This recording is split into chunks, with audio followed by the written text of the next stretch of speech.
There's a lot of bro science on how you should eat to build muscle.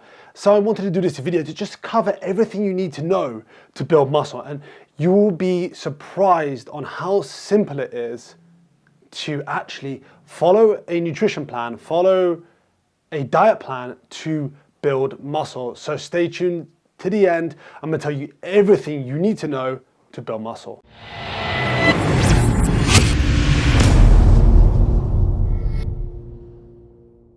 Too many people overcomplicate it. Don't eat this, don't eat that. You've got paleo camps, you've got carnivore camps, vegan camps, gluten-free. Like, there's so many different eating styles, intermittent fasting, 1 meal a day, so many different eating styles. And you have this one person, usually quite an attractive character, who swears by one way and says you should be eating that way based on a bunch of cherry-picked studies and a bunch of anecdotal evidence. So I just want to take away that layer of complication, because when it's too complicated, you view it as too difficult. It's hard.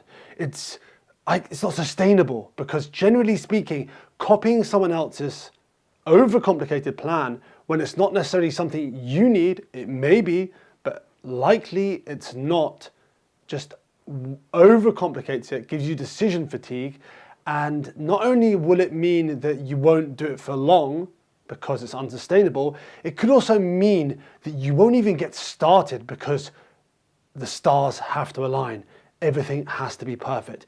Imperfect action always beats no action. Let's start with the first thing, macros. Firstly, there's no perfect macro split to build muscle. There's no just this, you have to eat this much, this. No, but there are some fundamentals that would mean that you do have to follow. And one of them is eating enough calories. When I say eating enough calories, I mean for your desired goal, for your desired outcome, and for where you are right now. You can't go copying someone's calories unless they're in the exact same position as you.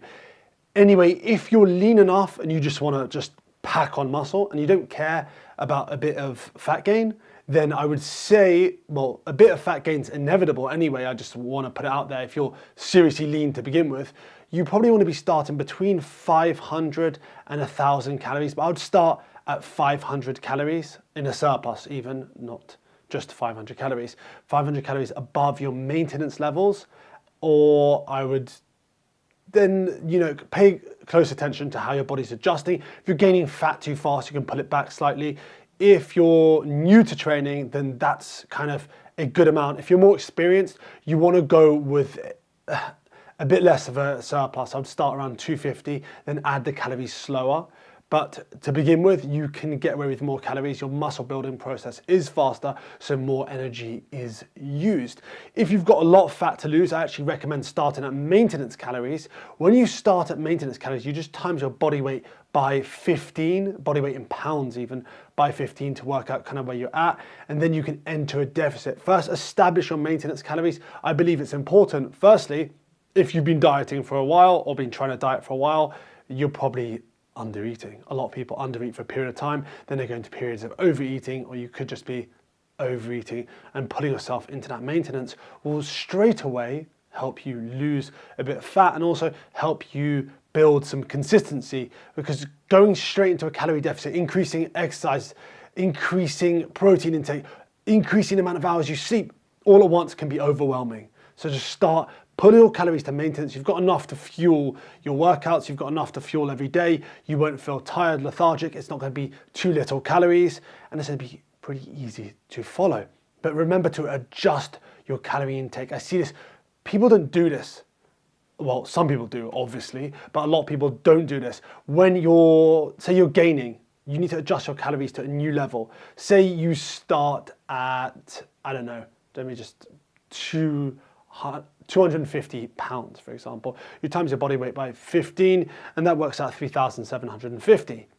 Then what happens is you lose, like say you go down to, just for argument's sake, just for an easy math sum, you go down to 200 pounds. Then your body weight times 15 works out 3,000. See, there's a big calorie difference there, 750 calories. If you don't adjust and you kind of stay, first of all, you won't even get down that far. And secondly, you need to just make sure you're adjusting it at each point, because you're going to be eating less as you lose weight, your maintenance will be lower.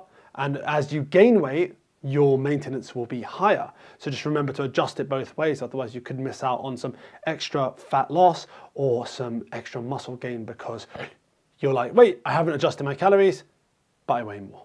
Getting enough protein is essential for muscle growth and repair. You do need a set number of protein. It's within a range. Most of the studies suggest between 1.6 to 2.2 grams per kilogram of body weight, or 0.7 to 1 gram per pound of body weight per day. You can start on the lower end and work your way up, or stay on the lower end. I personally stay on the lower end, and you've got to remember those calculations were worked out in lean mass. So if you've got a lot of fat to lose, I would suggest timesing 1 gram per pound of your goal body weight. That's a good estimate to kind of just be close to what your number for lean mass would be. It's difficult to work out the amount of fat-free mass you have or lean mass you have, so I would stick to that. Just, you don't want to overcomplicate it. Like I said, you overcomplicate it, you will make it way harder than it needs to be. That is a sufficient amount of protein. I actually, like I said, go on the lower end, and I stay on the lower end. And the harder you train does not mean you need more protein. It's been shown in a 1988 paper, not 2000, 1988 paper actually, that on elite bodybuilders, they actually needed less protein. And it was thought that because they're not building as much muscle because they're trained, that they wouldn't need as much protein, just because they're just not, they don't need it to contribute to building muscle. But even if you're starting out and you're a beginner, I'd suggest starting on the lower end and then building up. But you don't need much more than this either way, and you don't need, I wouldn't suggest much less than this. Just stick within that range. And one last rule, so you've got the protein, you've got the calories, and you want to make sure you're having enough fats. So 25% is the minimum I recommend. In all the research, this is the amount needed to support optimal hormone production. So aim for 25%. You can go between 25% and 35%. That's where I would suggest, if you prefer like a higher fat approach. And then the rest will be dedicated to carbohydrates. With carbohydrates, with a carbohydrate fat split, it's up to you, but like I said, stick to a minimum of 25% fat, and the rest can be dedicated towards carbohydrates. For most people, you can still get results following a ketogenic diet. That's completely up to you, and if that helps you adhere to the nutrition plan better, then stick to that. But for most people, carbs are your preferred fuel source. You're going to perform better with carbs. You're going to recover better. They're anti-catabolic. They reduce stress levels within the body. There's so many benefits to carbohydrates. And yeah, you want to include them unless you specifically went down the keto route for something else or for just adherence. But yep, get the rest in carbs. See, like I said, there's no perfect macro split, but you want to be consuming enough fats, calories, and protein. Meal frequency is a funny one. You still see people recommending 6 to 8 meals a day. I'm here to tell you that you don't need 6 to 8 meals a day. Like, first of all, how inconvenient is 6 to 8 meals? But it's not just inconvenient. I personally ate 8 meals a day, actually. In fact, started at 6 and went all the way to 8 because I thought it was better, because the biggest guy in the gym told me it was better. And I just got fat. Increasing your meal frequency increases your chance of overeating. But this didn't come out of nowhere. The idea anyway, didn't come out of nowhere. It came from twofold. So an out-of-date study showing that it increased metabolism, eating more frequently. And number two, there was this thought that eating protein every 2 to 3 hours maximizes protein synthesis and maximizes the amount of muscle you can gain. And again, this is not true. Research has showed that the anabolic response to a meal, the protein synthesis, stays elevated for around 5 to 6 hours. So that's a lot longer than the 2 to 3 hour period. So in fact, you could eat 3 meals a day and still get great results. Then there's one final argument. It was the amount of protein you could absorb in one meal being limited to 20 to 30 grams. And as you can imagine, again, this was not the case.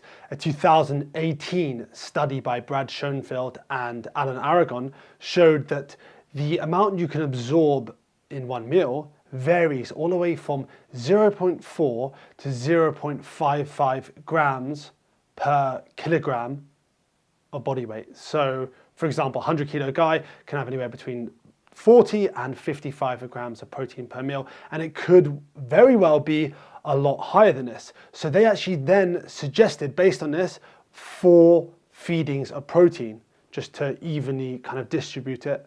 And also, more importantly, to make sure you can get enough protein in one day. Some people find it very difficult to have 3 meals of protein and still hit their protein targets. So that is the most important thing, hitting your protein, your daily protein targets. There could be some very small benefits to increasing meal frequency, but generally speaking, they'll more likely be down to the fact that you're actually getting in your protein targets. So I wouldn't worry too much about that. I stick to 4 meals a day. I suggest if you're aiming for 6 to 8 meals a day, put it back, see how you feel, see if you can still hit your protein target. If you can, you're all good. You're all good, honestly. There's a final thing, there's meal timing. What about that anabolic window straight after a workout? Maybe you don't feel hungry. Maybe you rush to drink your protein shake because you feel like there's an anabolic window that only lasts 30 minutes. I'm here to tell you, I've done a video on this actually before in more detail, but I don't want to watch that video back. It was a while ago, but it went into quite a lot of detail. And this anabolic window is exaggerated. A 2013 paper by Brad Schoenfeld again and Alan Aragon again showed that this anabolic window could be is a lot bigger than we thought, and it's well over exaggerated. And as long as you're getting protein within 1 to 2 hours after your workout, you should be fine. So long as you've eaten, let's say 3 to 4 hours before, like a protein carb meal, protein mixed meal. If you're not eating and you're just training fasted, just because that's the way you have to train, then I would actually suggest just within the first half an hour to hour having like a protein and carbs shake, it could be. But generally speaking, to be honest, to all my clients, I do recommend getting in a protein shake within an hour, within 30 minutes to an hour after, just because it gives enough time to have a meal within, let's say, a few hours after that.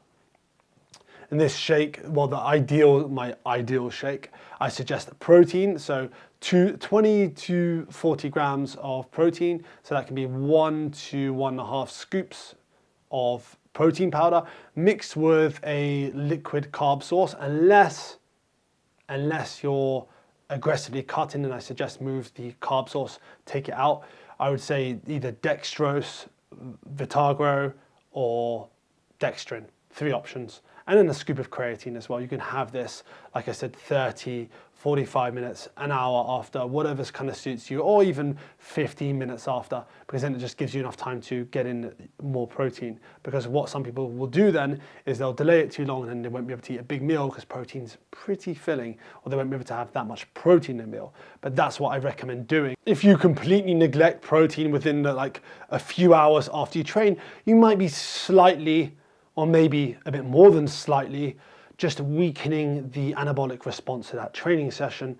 So I do suggest having it at least within 1 to 2 hours after. But the carbs are not super important after a workout because you don't really deplete that much glycogen. It depends, like I said, what time of day you train, what your meal was, like 3 to 4 hours before you train, but you generally don't. But you can include the carbs, especially if you're bulking, because it's a good time to get in that extra calories, get in those carbs, and they likely won't hurt. So it's a good opportunity to do that. And like I said, drinking it is easier, drinking your calories is easier. So that's another chance to get in more calories. So there's a full summary on the screen now. If you've got any questions about this, feel free to comment below. Obviously, click that thumbs up button, click that subscribe button if you enjoyed this video, and send me a DM if you have any further questions. You can find me on Instagram at AdamScottFit, and if you want to know more about building muscle and losing fat, join my free Facebook group. And until the next video, keep pushing those limits.